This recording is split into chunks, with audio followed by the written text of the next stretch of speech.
Este, primero, este es el título de la charla, como la pueden ver. Espero que con estos argumentos se pueda entender un poco mejor cómo funciona el cubrebocas. Aprovecho también para agradecer a Montserrat y a Lauri Jiménez, a Salvemos Conciencia, la oportunidad de comunicar esta información al público. Bueno, ok, ya tienen mis datos y todo. Esto es lo que vamos a ver rápidamente. Vamos a ver los flujos respiratorios con y sin mascarilla, entender qué es lo que pasa dentro de la mascarilla desde el punto de vista físico. Les voy a comentar sobre varios experimentos, sobre todo el parámetro clave es la eficiencia de filtración de las mascarillas, y vamos también a comentar un poco sobre la protección que nos dan ante los llamados aerosoles, y luego un poco discutir unas conclusiones sobre la plática. Ok, entonces vamos a dar rápidamente unas definiciones.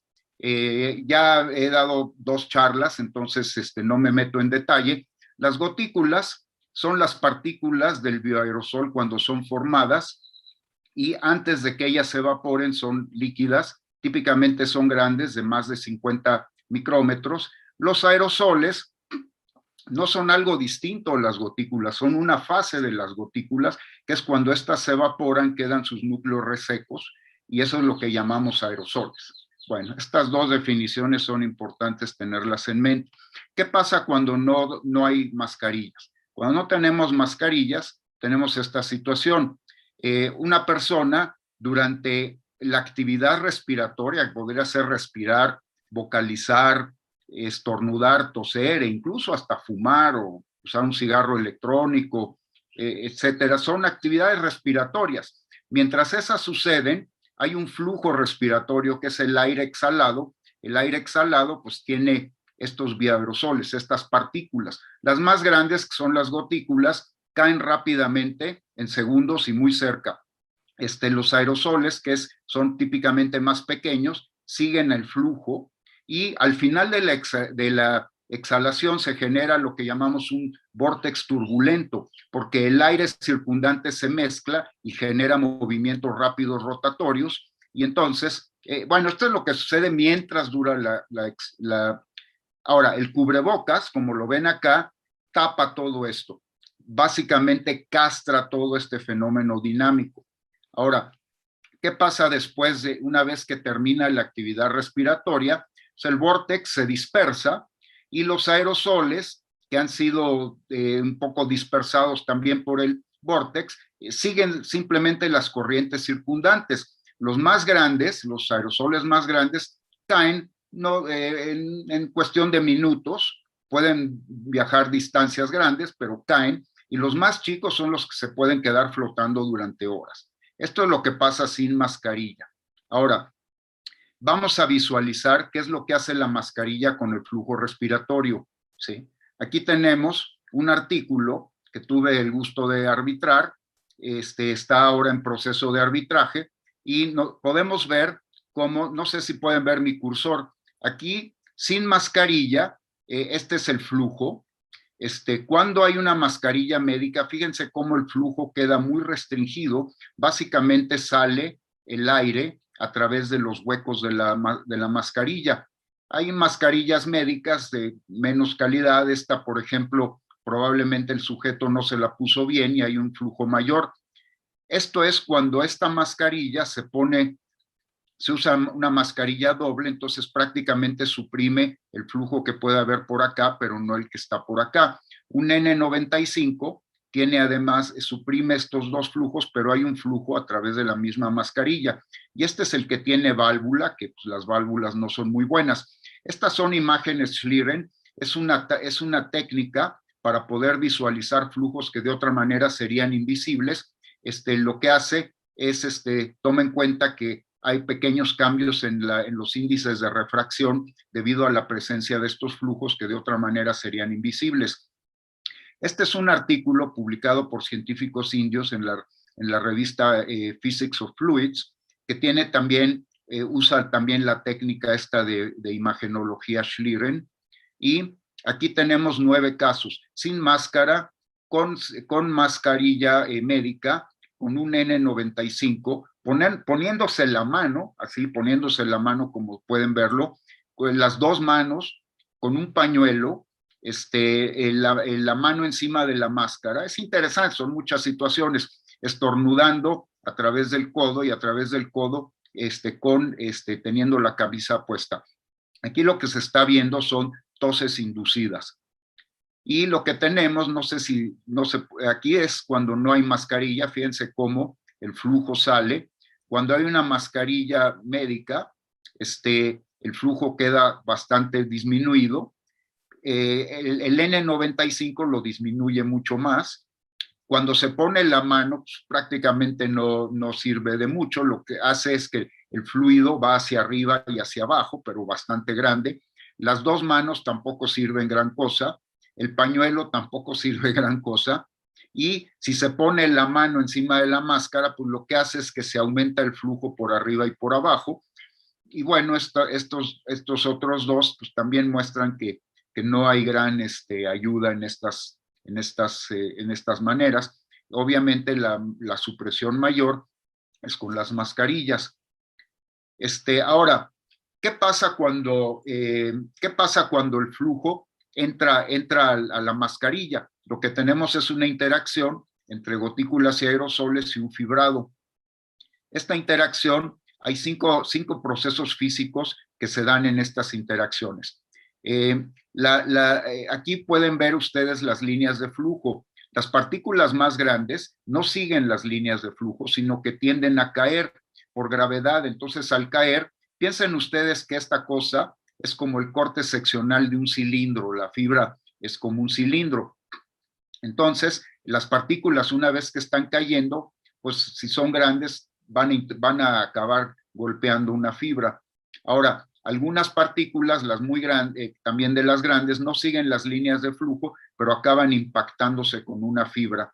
Y la intercepción es cuando siguen las líneas de flujo, pero la línea de flujo toca a la fibra. La difusión browniana es un movimiento aleatorio, un movimiento muy rápido, que se da sobre todo en las partículas muy pequeñas que no se comportan como si fueran canicas. Y esto también puede hacer que una gotícula o un aerosol, sobre todo los muy pequeños, peguen en la fibra. Y luego está la atracción electrostática, porque puede haber una diferencia de carga eléctrica entre la superficie de la fibra y la gotícula. Estos son los 5 fenómenos físicos que cubre lo que se llama la teoría de la filtración de la física de aerosoles. Ahora, el parámetro más importante es la eficiencia de filtración y eso está relacionado con la penetración. Sobre todo voy a hacer énfasis en lo que se puede detectar. Aquí tenemos NIN, son el número total de partículas que intentan ingresar a través de la máscara, que es un obstáculo físico. Aquí podemos poner un detector, aquí sí podemos de diferentes maneras medir cuántas partículas hay. También podemos medir cuántas partículas salen, ¿sí? Y podemos poner un detector, son las N-PAS, las N que pasan. Lo que sí no podemos poner es un detector dentro de la mascarilla, porque las mascarillas tienen menos de 1 milímetro o 1 milímetro de espesor. Entonces, hay que trabajar con estos parámetros. Entonces, este es el número total de partículas que ingresan y luego la suma del número de partículas que logran pasar para cada proceso, porque cada uno de estos procesos que describí generan diferente tipo de obstrucción, ¿sí? Y actúan en diferentes tipos de partículas. Esto es lo que vamos a ver a continuación. Entonces, la eficiencia de filtración es esencialmente la retención. Lo que nos está diciendo es la proporción o porcentaje de partículas que no pasan. Y la penetración es la proporción o porcentaje de partículas que sí pasan. Y eso está sustentado por aparatos. No es nada más que yo crea cuántas son. Esto se mide, ¿sí? Y también se puede calcular teóricamente. Ahora, veamos la filtración y el diámetro de los aerosoles. Estos procesos que describí no actúan igual para cada partícula. Esencialmente aquí tenemos, en esta gráfica, aquí se puede ver cómo la intercepción y el impacto y la gravedad no actúa, son muy poco eficientes para partículas chicas, mientras que la difusión es muy eficiente para partículas chicas, pero casi no actúa en partículas grandes, mientras que para partículas grandes dominan el impacto y la gravedad. Ahora, cada uno de ellos contribuye y se obtiene una eficiencia total que está aquí. Todas estas tienen forma de U, quiere decir que para partículas muy chicas hay buena filtración y para partículas muy grandes también. El problema son las del medio. Pero, ojo, este es el diámetro del virión. Entonces, esta zona de aquí no nos interesa porque no va a haber ninguna una partícula que es más chica que el virión, no va a llevar ningún virión, ¿sí? Y lo que sucede también es que la zona esta que nos interesa, porque es la zona donde hay probablemente una alta carga viral, pues las mascarillas son muy eficientes. Y el problema es en la zona intermedia, pero la zona intermedia son partículas que tienen poca carga viral, ¿sí? Bueno, suponemos que tienen poca carga viral, eso voy a comentar en un momento. Ahora, ¿por qué funcionan las mascarillas? Y esta es la clave. Si quieren, después de esto y tienen otra cosa que hacer, ya se pueden ir. Bueno, ¿por qué funcionan? Porque hay una distribución de diámetros en el bioaerosol respiratorio. Aquí tenemos la respiración, la vocalización y la tos, y hay una distribución de diámetros, ¿sí? Ahora, aquí tenemos que en esta zona de diámetros, que son la parte esa donde se hunde, la parte esa de la U, aquí lo que tenemos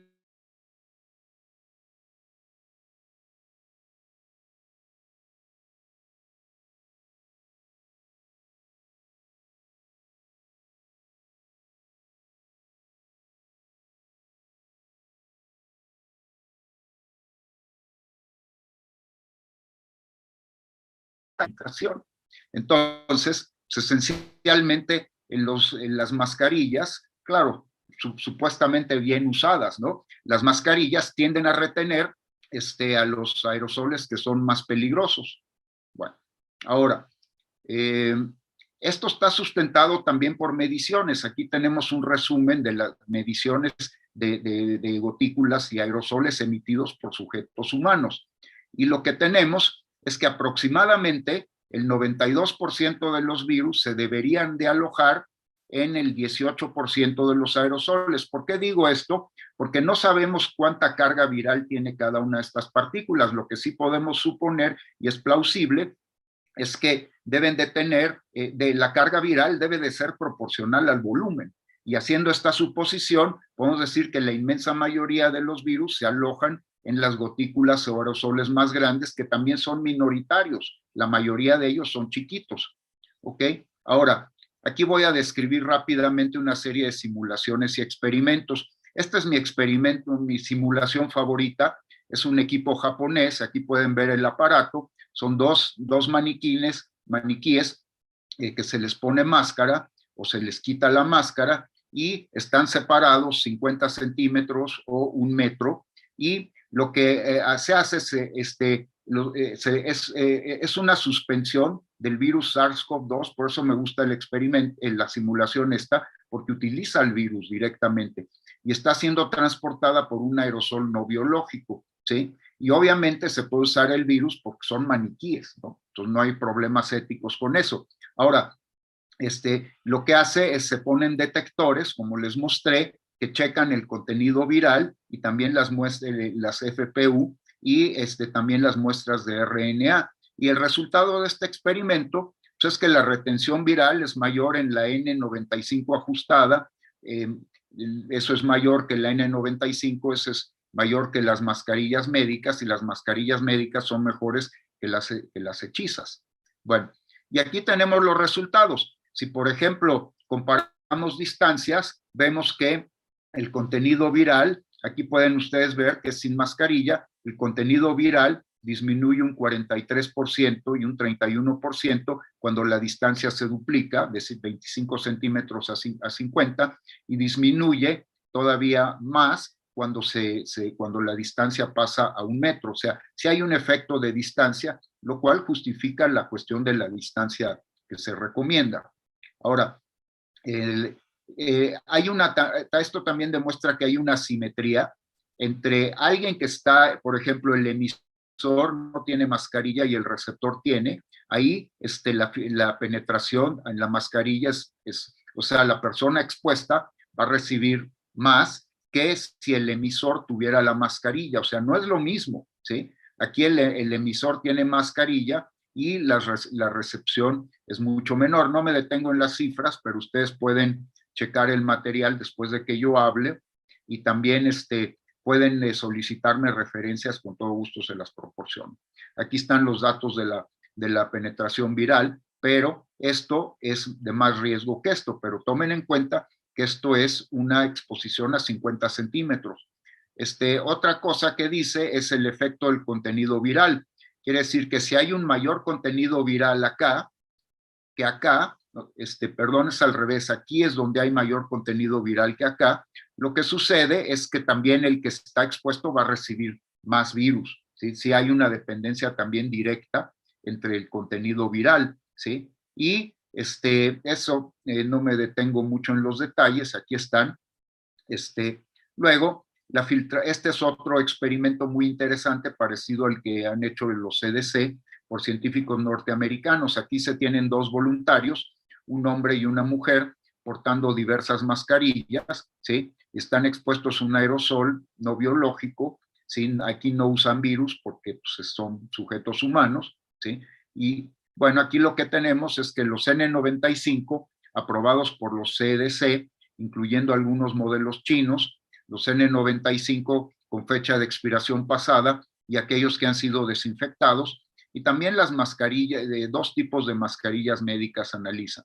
Y aquí están los resultados. El N95 tiene aquí estamos viendo la penetración. Si la penetración es muy baja, la mascarilla es muy buena, ¿sí? Y prácticamente todos ellos tienen un 98% de eficiencia, quiere decir un 2% de penetración. Aquí vale la pena comentar que incluso aquellos que estaban pasada su fecha de expiración y también los que fueron desinfectados mantuvieron esta eficiencia. Por otro lado, los K95 chinos, incluso algunos certificados por los CDC, apenas llegaron al 80% de eficiencia de filtración. Luego, aquí tenemos, esto es muy importante, por favor pongan atención, una mascarilla médica de esa que se amarra atrás de la cabeza con tiras, la comparan con esa que se sujeta por banda elástica en las orejas. Y oh sorpresa, fíjense cómo la médica que se sujeta con tiras tiene una penetración baja, mientras que la que se sujeta con el elástico no lo tiene tan baja, tiene una penetración bastante elevada, o sea que es mucho más riesgo. Y entonces, ¿qué es lo que nos está diciendo? Nos está hablando de las fugas. Cuando está esto sujeto por la oreja, hay un montón de fugas por acá, y eso se ve experimentalmente, ¿sí? Mientras que las que están sujetas por atrás, esas tapan bastante las fugas y por eso son más seguros. Clave de esto, usar la mascarilla bien, tratando de eliminar lo más posible las fugas. Si no, pues es una sensación de seguridad falsa, ¿sí? Ahora, este es otro experimento. Aquí lo que están checando es cómo la penetración disminuye, ¿sí? Cuando aumenta el número de capas de filtración, ¿sí? No tengo tiempo de explicar el detalle aquí, pero lo que sí, esto justifica el uso de mascarillas dobles, ¿sí? Y sobre todo, si ustedes tienen una mascarilla corrientona, pues usen una doble. Ahí sí, pero si tienen una buena mascarilla y tapan las fugas, probablemente la mascarilla doble no sea necesaria. Aquí tenemos también el caso, esto están viendo cómo disminuye la eficiencia de filtración debido a los agujeros, a los huecos. ¿Sí? Sí disminuye, eso está verificado también experimentalmente. Y aquí tenemos otro caso interesante, que son los textiles caseros. Por ejemplo, una sudadera, una t-shirt, una toalla y una bufanda, pues esas, la verdad, tienen una penetración altísima. Esas no protegen para nada, ¿no? O sea, eso está también verificado experimentalmente, ¿sí? Ahora un 10, 20% de protección, bueno, pues es algo, ¿no? También depende de dónde están. Si están en una zona de alto riesgo o una zona de bajo riesgo, ¿no? Ahora, protección contra los aerosoles flotantes. Esto también es importante, ¿sí? Porque ¿qué es lo que sucede? Que aquí todos los experimentos y simulaciones que hemos visto hasta ahora están examinando la eficiencia de filtración o la penetración cuando están los sujetos expuestos a flujos directos, a una corriente de gotículas a una distancia relativamente corta, ¿sí? Pero protegen las mascarillas ante aerosoles flotantes en espacios interiores. Esos aerosoles son típicamente pequeños, están a velocidades pequeñas, pero pueden ser muchos. Entonces, esta es una cuestión válida, ¿no? Porque, o sea, ¿qué tal si alrededor de mí yo estoy en un lugar cerrado y aunque uso mi cubrebocas y lo tengo bien puesto, pero puede haber aquí 100,000 aerosoles? Ahora, esto es importante, no sabemos qué tanta carga viral tienen esos aerosoles, ¿no? Entonces, voy a hacer ahora un cálculo muy sencillo para tratar de abordar este problema. Es un cálculo preliminar muy sencillo, pero es válido, está basado en la física. Para hacer una estimación vamos a usar el concepto de flujo.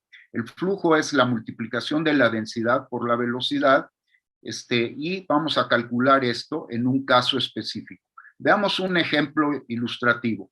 Tenemos que 4 personas sin mascarilla estuvieron hablando 15 minutos cada uno en un debate en una pequeña habitación cerrada de 40 metros cúbicos con mala ventilación, ¿sí? Primera pregunta, ¿qué tantos aerosoles generan? ¿Sí? Aerosoles entendemos las gotículas resecadas.